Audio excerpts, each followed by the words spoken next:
Merhaba arkadaşlar, bu derste PC Cleaner isimli programın debug ve analizini yapıp reverse yöntemiyle programın işleyiş biçimini ve fonksiyonel akışlarını inceleyeceğiz. Öncelikle programı bu web sitesinden son sürümünü indirelim.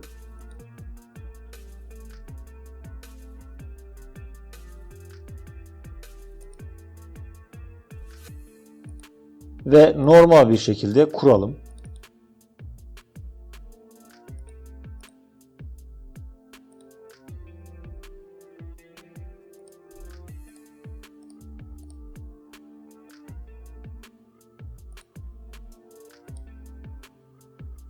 Programı kısa yolundan çalıştıralım.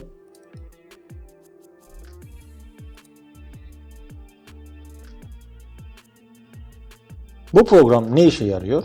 Temel olarak bilgisayardaki dijital çöpleri temizleyerek sistemi optimize etmeyi, hızlandırmayı amaçlayan bir bakım yazılımıdır.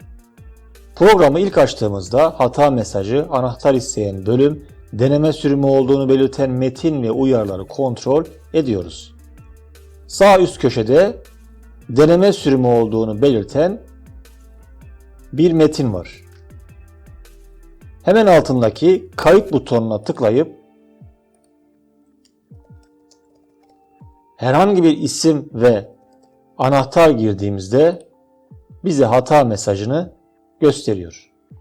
Şimdi programın kurulu olduğu düzine gidelim ve ana dosyasını diye ile açalım.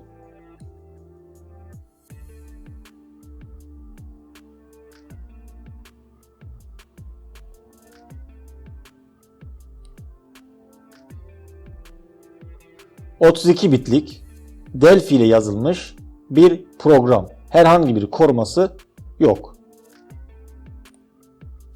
Şimdi 32 bit debugger'ı yönetici olarak çalıştıralım.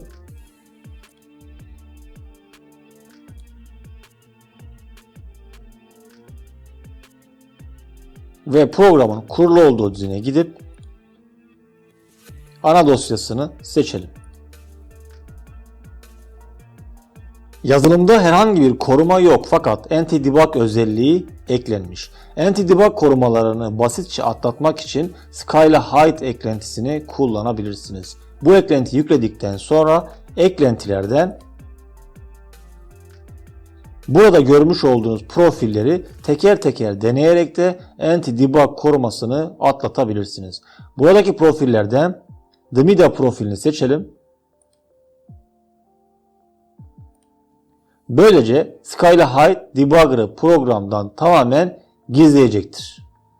Bu şekilde anti-debug özelliğini devre dışı bırakmış olduk. Şimdi F9 tuşlayalım.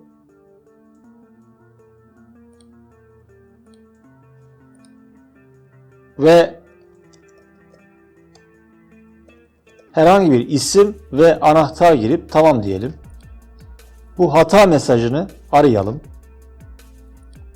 Sağa tıklayalım. Ara. Tüm modüller. Stil referanslarını seçelim.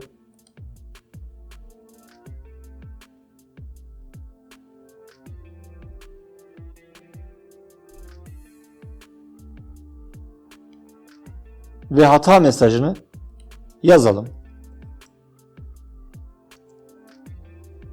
Sonrasında bu hata mesajının olduğu bölüme gitmek için Shift tıklayalım. Ardından yukarı doğru fonksiyon başlangıcına doğru gidelim.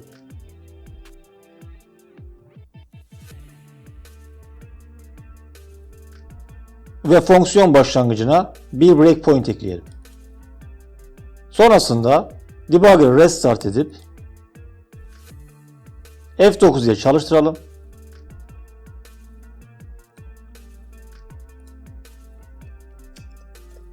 Herhangi bir isim ve anahtar girip tamam diyelim. Breakpoint satırında durdu. Bu assembly dökümü yazılım güvenliği derslerinde anlatılan kötü kriptografi ve serial phishing yöntemleri için güzel bir örnektir. Şimdi bu zafiyeti nasıl kullanacağımızı görelim. F8 ile satır satır ilerleyelim.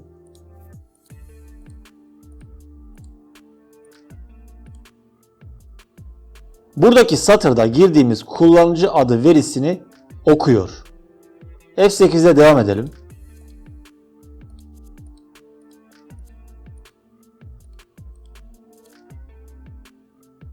Bu satırda girdiğimiz anahtar verisini okuyor. F8'de devam edelim.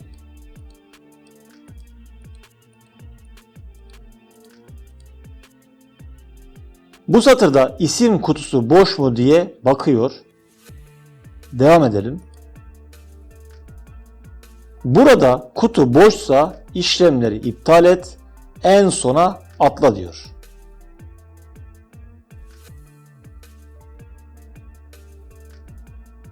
F8'e devam edelim. Bu satırda girdiğimiz anahtar kutusu boş mu diye bakıyor. Yani bu satırlarda program kullanıcı adı veya anahtar bölümlerinin boş bırakılıp bırakılmadığını kontrol ediyor. F8'e devam edelim. Burada EDX register'ına isim verisini yüklüyor. F8'de devam edelim.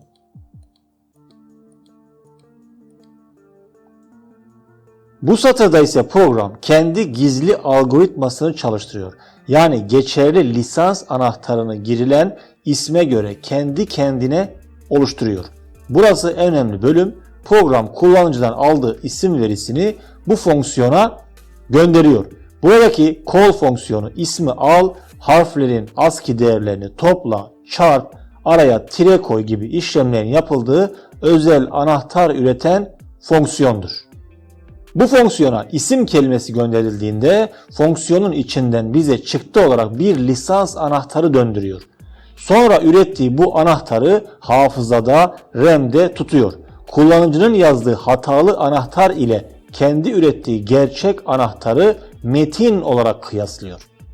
Burada lisans algoritmasını çözmeye gerek yok. Çünkü programın ürettiği ve RAM'e yazdığı doğru anahtarı debugger ekranında görebiliyoruz.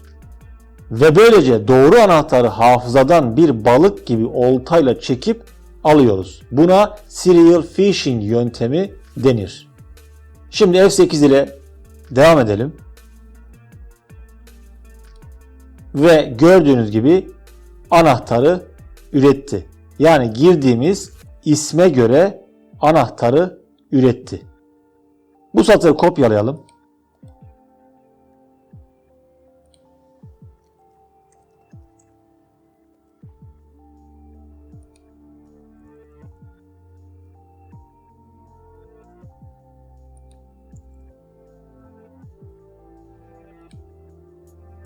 Bu satırda EX'in içine gerçek anahtarı yerleştiriyor. F8'e devam edelim. Burada EDX'in içine kullanıcının yazdığı anahtarı yerleştiriyor. F8'e devam edelim. Bu satır string kıyaslama fonksiyonu, yani üst satırlarda gerçek anahtar ile kullanıcının girdiği anahtarı, yani EX ve EDX'i burada karşılaştırıyor. Bir satır daha inelim. Eğer karşılaştırma eşit değilse, yani hatalıysa hata mesajına doğru devam ediyor. Şimdi kopyaladığımız anahtarı program ekranına girelim. Debugger'ı kapatalım.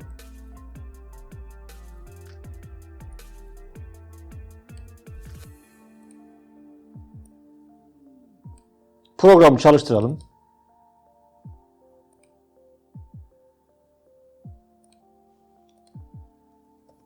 Yazdığımız isim buydu.